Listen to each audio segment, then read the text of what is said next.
Hi ನಮಸ್ಕಾರ ಎಲ್ರಿಗೂ. ನೀವು ಬೆಡ್ ಸೈಡ್ ಥಿಂಗ್ಸ್ ಸ್ಟೋರ್ ಮಾಡಲಿಕ್ಕೆ ಸ್ಟ್ರಗಲ್ ಮಾಡ್ತಿದ್ದೀರಾ? ಇಲ್ಲಿದೆ ನೋಡಿ ಒಂದು ಸೊಲ್ಯೂಷನ್ ಮೀಶೋಯಿಂದ.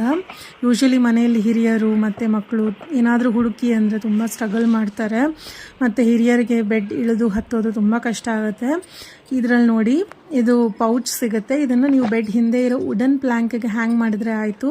ಇದರಲ್ಲಿ ತುಂಬ ಕಂಪಾರ್ಟ್ಮೆಂಟ್ಸ್ ಇದೆ. ನೀವೇನು ಬೇಕು ಸ್ಟೋರ್ ಮಾಡ್ಕೋಬೋದು. Immediate emergency medicines, cream, ointment, ನಿಮ್ಮ ಮೊಬೈಲ್ ಫೋನ್, ಒಂದು ವಾಟರ್ ಬಾಟಲ್, ಹಾಗೆ ಇಯರ್ಫೋನ್ಸ್ ಎಲ್ಲ ಸ್ಟೋರ್ ಮಾಡ್ಕೋಬೋದು. ತುಂಬ ಸ್ಟಡಿ ಇದೆ, ತುಂಬ ಸ್ಟ್ರಾಂಗ್ ಇದೆ, ಲಾಂಗ್ ಲಾಸ್ಟಿಂಗ್ ಇದೆ. ನೀವು ಡೆಫಿನೆಟ್ಲಿ ಇದನ್ನು ತೊಗೊಳ್ಳಿ. ನಿಮ್ಗೆ ಟ್ರಾವೆಲ್ಗೆ ಸಹ ಯೂಸ್ ಆಗುತ್ತೆ. ನೀವು ಇದನ್ನು ಪೋರ್ಟೇಬಲ್ ಇರೋದ್ರಿಂದ ನೀವು ಇದನ್ನು ಕಾರಲ್ಲಿ ಸಹ ಹ್ಯಾಂಗ್ ಮಾಡ್ಬೋದು. ಅದು ಹೇಗೆ ಅಂತ ಲಾಸ್ಟಲ್ಲಿ ಒಂದು ಕ್ಲಿಪ್ ಆ್ಯಡ್ ಮಾಡಿದ್ದೀನಿ ನೋಡಿ. ತುಂಬ ಕಡಿಮೆ ಪ್ರೈಸಿಗೆ ತುಂಬ ಒಳ್ಳೆ ಕ್ವಾಲಿಟಿ ಸಿಗ್ತಿದೆ ನೋಡಿ. ನಾನು ಇಷ್ಟೊಂದು ಲೋಡ್ ಮಾಡಿದ್ದೀನಿ. ಕಮೆಂಟ್ ಮಾಡಿ, ಲಿಂಕ್ ಕಳಿಸ್ತೀನಿ. Thank you.